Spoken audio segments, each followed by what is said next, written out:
نحمدہ ونصلی علی رسول کریم اما بعد فاعوذ باللہ من الشیطان الرجیم بسم اللہ الرحمن الرحیم۔ آج کا میرا جو ٹاپک ہے یہ ہے کہ دلوں کو سکون کیسے ملتا ہے۔ دلوں کو سکون دولت سے نہیں ملتا، دلوں کا سکون پیسے سے نہیں ملتا، دلوں کا سکون امیر ہونے میں، بنگلے گاڑیاں ہونے میں نہیں ملتا، دلوں کا سکون ہے اللہ کے پاس۔ آج کل ہم دیکھتے ہیں کہ ہر بندہ پریشان ہے، سکون نہیں، چین نہیں، یہ سب اس کی وجوہات جو ہیں یہ ہیں کہ اللہ تعالیٰ سے دوری۔ ہم اللہ تعالیٰ سے دور ہو گئے ہیں، اللہ تعالیٰ سے دور ہونے کی وجہ سے پریشانیوں نے گھیرا ہوا ہے۔ ہر قسم کی پریشانی کو دور کرنے والا صرف ایک اللہ کی ذات ہے۔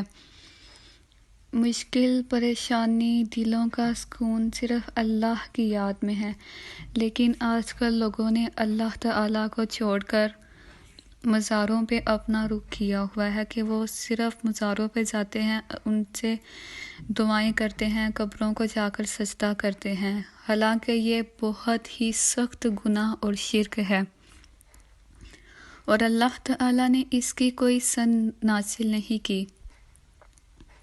جیسا کہ اللہ تعالیٰ قرآن پاک میں فرماتے ہیں، مَا تَعْبُدُونَ مِن دُونِهِ إِلَّا أَسْمَاءً سَمَّيْتُمُوهَا أَنْتُمْ وَآبَاؤُكُمْ مَا أَنزَلَ اللَّهُ بِهَا مِن سُلْطَانٍ۔ اس اللہ کو چھوڑ کر جن کی تم بندگی کرتے ہو وہ تو بس چند نام ہیں جو تم نے اور تمہارے باپ دادا نے رکھ لیے، اللہ نے تو اس کی کوئی سند نازل ہی نہیں کی۔ آج کل اگر کسی سے کہیں، ان کو سمجھائیں کہ یہ بہت گناہ ہے کہ اللہ کے سوا کسی اور کو پکارنا، کسی اور سے دعائیں کرنا۔ دعاؤں سے مراد کہ جو لوگ اس دنیا میں نہیں ہیں ان کے مزار بنا کر ان سے دعائیں کروائی نہیں کی جاتی ہیں کہ وہ ہمیں دیں گے، لیکن نہیں، اللہ تعالیٰ نے اس کی کوئی سند ہی نازل نہیں کی۔ ہر قسم کی پریشانی، دکھ، بیماری کا صرف اللہ کے پاس حل ہے۔ غوث اعظم، داتا، غریب نواز، مشکل کشا، گنج بخش، رنج بخش، دستگیر، یہ صرف ایک اللہ کی ذات ہے۔ جیسا کہ اللہ تعالیٰ سورۃ النمل میں فرماتے ہیں، کون ہے جو بے قرار کی دعا سنتا ہے جب کہ وہ اسے پکارے، اور کون اس کی تکلیف کو رفع کرتا ہے، اور کون ہے جو تمہیں زمین کا خلیفہ بناتا ہے، کیا اللہ کے ساتھ اور الہ بھی ہیں؟ اس میں اللہ تعالیٰ فرما رہے ہیں کہ صرف اللہ ہی سننے والا ہے، اور اللہ کے علاوہ کوئی تکلیف کو رفع نہیں کرتا، اور تمہیں زمین کا خلیفہ صرف یہ بھی اللہ نے ہی بنایا ہے، اللہ کے ساتھ اور کوئی معبود نہیں۔ یہ بھی دیکھا جاتا ہے کہ بیٹیاں اور بیٹے مانگنے کی دعا کرتے ہیں، لیکن نہیں، یہ بھی صرف اللہ سے ہی دعا کرنی چاہیے، اللہ کے علاوہ کسی سے دعا نہیں کرنی چاہیے کہ وہ ہماری دعا قبول کریں گے، نعوذ باللہ۔ اللہ تعالیٰ قرآن پاک میں فرماتے ہیں، سورۃ الشورى، بے شک اللہ بڑا دینے والا ہے، جسے چاہتا ہے بیٹیاں دیتا ہے، جسے چاہتا ہے بیٹے دیتا ہے، جسے چاہتا ہے بیٹے اور بیٹیاں ملا جلا کر دیتا ہے، اور جسے چاہتا ہے بانجھ رکھتا ہے۔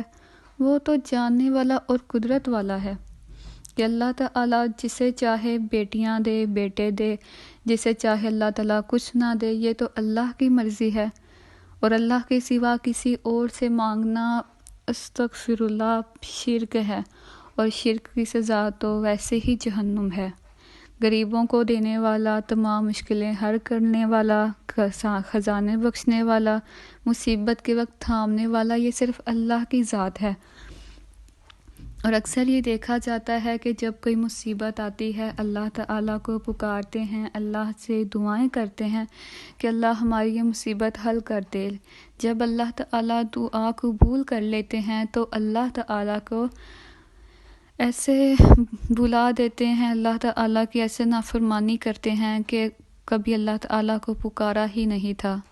استغفر اللہ، نعوذ باللہ۔ جیسے اللہ تعالیٰ سورۃ یونس میں فرماتے ہیں، انسان کا حال یہ ہے کہ جب اس پر کوئی سخت وقت آتا ہے تو کھڑے بیٹھے اور لیٹے ہمیں پکارتا ہے، مگر جب ہم اس کی مصیبت ٹال دیتے ہیں اور ایسا چل نکلتا ہے کہ گویا کسی مشکل کے وقت اس نے اللہ کو پکارا ہی نہ ہو۔ توبہ۔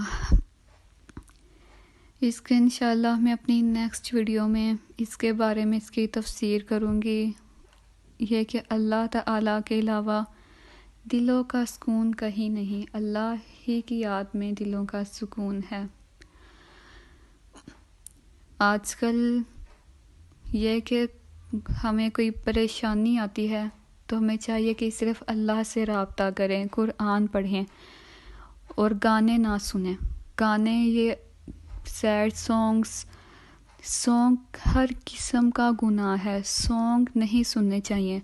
جب اللہ تعالیٰ ہمیں کوئی آزمائش ہم پر ڈالتے ہیں تو ہمیں چاہیے کہ ہم اللہ کی کتاب کو تھامیں، اس پر عمل کریں اور گناہوں سے بچیں۔ سانگز، فلمیں، موویز، ڈراماز دیکھ کر ہم یہ 2 دن کی زندگی کو برباد نہ کریں۔ وما علینا الا البلاغ المبین۔ السلام علیکم ورحمۃ اللہ وبرکاتہ۔